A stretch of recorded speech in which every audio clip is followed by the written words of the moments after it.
Okay, now it's time to do a top 10 list that I've been wanting to do for a while. I've done my top 10 worst list and I did a best horror games list, but now it's time to finally take a look at my top 10 favorite games of all time so far. Please keep in mind that I was raised mainly after the Atari and NES generations, so some games that most might love from those generations are absent. So let's not waste any more time, let's begin. Number 10. Super Mario Bros. 2. No better game to start this list off than with the sequel to the classic Super Mario Bros. The American version of Mario Bros. 2 had almost zero resemblance to the first game, but that seemed to be the game's overall appeal. It was different, but a good different. There is a long story on how this game came to be, and most people know it already. In Japan, a different version of Mario Bros. 2 had already released, and when the game was tested by Nintendo of America, they found it to be too difficult and that it was too much like the first game. So instead of going back into production and spending millions of dollars more on making another game, they then took a game that had yet to be released in America, replaced its existing characters with the Mario characters, added a few Mario elements like the stars and a few Mario music cues, and that became Super Mario Bros. 2.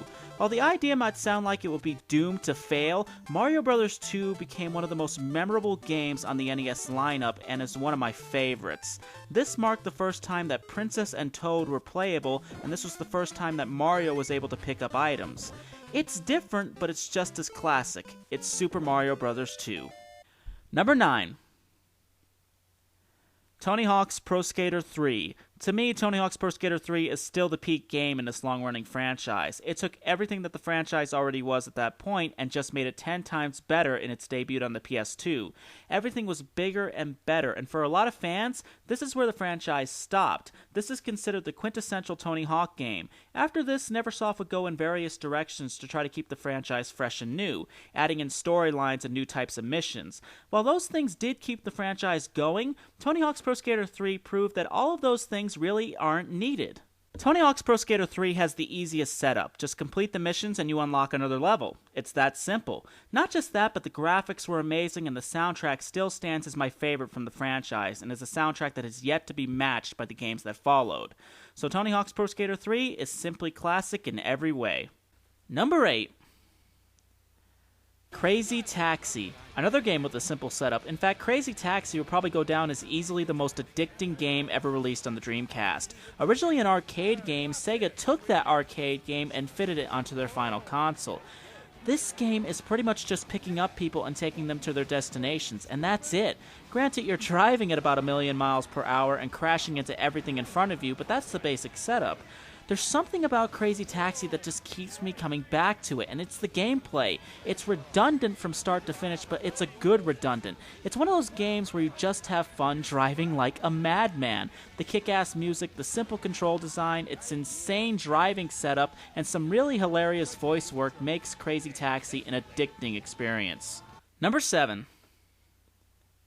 L.A. Noire. Of all the games that have been released over the last few years for the PS3 and 360, L.A. Noire is my absolute favorite. To me, this is about as movie-like that a game can get. L.A. Noire is quite literally the only detective game that I've ever played that felt like a real detective game. Detective games for home consoles are always hampered down for some reason. Developers always want to add more action than is needed and don't take the time to make the detective gameplay really legit. That was all changed in L.A. Noire, a game where the detective gameplay mattered more than the action. In fact, the action mattered so little that you could actually skip over it and just continue with the story. The voice work is simply the best that I've heard from any game thus far, and with games like Batman Arkham Asylum and Arkham City on the market, that speaks volumes, and you can't leave out the graphical design. The graphical design is where L.A. Noire really triumphed from a technical standpoint. The motion-captured faces almost made L.A. Noire look completely live action. In fact, there are moments in the game where it looks like it was shot on camera and not computer-generated. If this is the future of gaming, then I'm totally looking forward to what the gaming world is going to bring us next. There are always those games that revolutionize the gaming world, and L.A. Noire is one of them. Number 6. Super Mario 64, another Mario game, and I'm not gonna lie, it's not the last to appear on this list. Super Mario 64 was the first game that I ever played for the N64 when it released, and it remains not only one of my favorite games, but my absolute favorite N64 game. This took the original Mario gameplay and simply brought it into the 3D world. Everyone likes to say that Super Mario 64 changed the gameplay a lot when it really didn't. You have to save the princess who has been kidnapped by Bowser, and you have to go through various worlds filled with the classic Mario enemies. I think the only part about the gameplay that was changed is that now you're collecting stars and completing a number of missions to get those stars. Also, the castle is a pretty open environment for the most part. However, the look of the worlds mirrors the original Mario games, just turned 3D. That was the thing that impressed me most about the game, how much it felt like they changed, but in the end, this was still the same type of Mario game that we played from the very start, but with a new look. Also, I love the N64's versions of some of the classic Mario tunes. So overall, a great game that showed what the N64 was made of. Number 5. Grand Theft Auto San Andreas. Open world games owe a lot to the GTA franchise, but no GTA game has been able to match San Andreas. This is how an open world game should be. One of the things that a lot of these games get wrong is that an open world game should feel like a real world. Surprisingly, even GTA 4 didn't match up, and that was released after San Andreas and was on significantly more powerful consoles. San Andreas not only introduced a great storyline, but added so much to the open world gameplay that it felt real. You could buy clothes, eat food, gain weight, muscle, get haircuts, tattoos, and do so much more. There was so much to do in this world that it felt like the real deal. It felt like the world that we lived in. I'm still stunned to this day that so many other open world games haven't been designed like this. This is how it should be. Granted, like other GTA games at the time, it wasn't the most graphically impressive game from its generation, but GTA is one of those franchises where the look didn't matter. It didn't matter if it didn't look real. What matters is that it felt real. That's what GTA is all about. Number 4. Sonic the Hedgehog 2. If there was ever a game that defined Sega's legacy, Sonic the Hedgehog 2 was that game. Sonic the Hedgehog 1 was classic, but 2 brought Sonic to another level. The gameplay was faster and more intense than the first game, and the music simply kicked ass, especially the Chemical Plant music, which is one of my favorite themes. The game also introduced the 3D bonus levels, making it one of the first 3D levels ever seen on a home gaming console, which for the Genesis was quite a feat. Sonic has kind of become the character that many gamers have forgotten. Since Sega's departure from developing game consoles, Sonic has kind of been left in the background, and it didn't help that Sega wasn't really releasing great games featuring the character. Sonic Generations was the first good Sonic game in a very long time. However, how anyone feels about the Sonic character now doesn't change the fact that Sonic the Hedgehog 2 has a place in video game history. Number 3. Super Mario Bros. If you don't know this game, then you're not a gamer. Super Mario Bros. Is simply one of the greatest video games ever released. What seems so simple today was revolutionary when it released. Mario represented a big shift in how games looked and played, and was the breeding ground for how games were made for years to come. This was literally the first game that I ever played, and is still a game that I own to this day. Who would have thought such a simple game would have so much replay value? Literally, I've seen people defeat Super Mario Bros. In under 30 minutes and yet still play it again.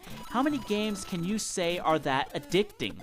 It was a game that consisted of just 8 short levels and a brief story of an Italian plumber that was trying to save a princess from the villain King Koopa, who would be renamed Bowser about a decade later.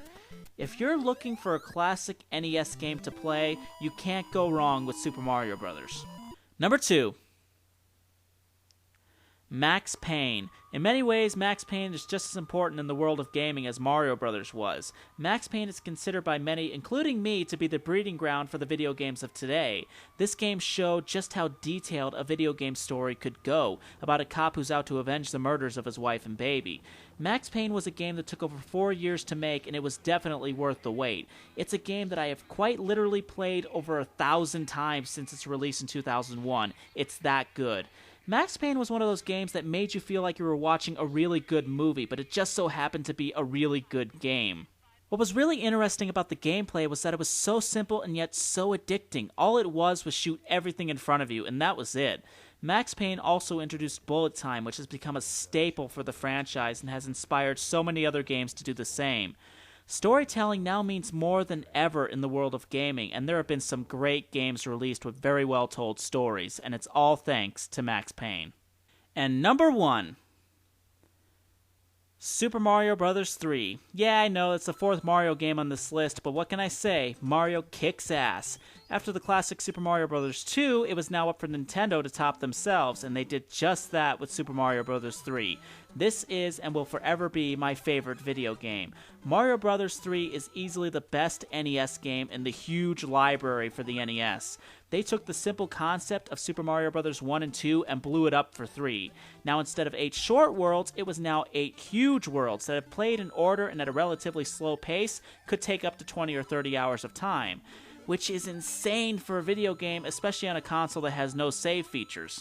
Mario Bros. 3 was quite literally the closest that the NES ever got to looking like the Super Nintendo. It pushed the NES to limits that were unheard of for that particular console, and it looked fantastic. I've literally played Super Mario Bros. 3 on every single platform that it's been released on. I played it on the NES, I played it on the SNES, I played it on the Game Boy Advance, and I played it on the Wii. And even after all of these years, I still play it over and over again. Super Mario Bros. 3 is quite literally the perfect game. Well, that's my top 10 favorite video games so far. As much as it pains me to say this, after this video, I'm going on a long hiatus from the show. I've just been hired onto a job, and that will be keeping me busy for the next 7 months. As much as I would love to continue the show during this process, I would also love to get sleep as well. During this hiatus, I will be coming up with new concepts for the show, and will be working hard to make this show better in quality. I know 7 months seems like a long time, but it really isn't. Hell, we're almost in August already.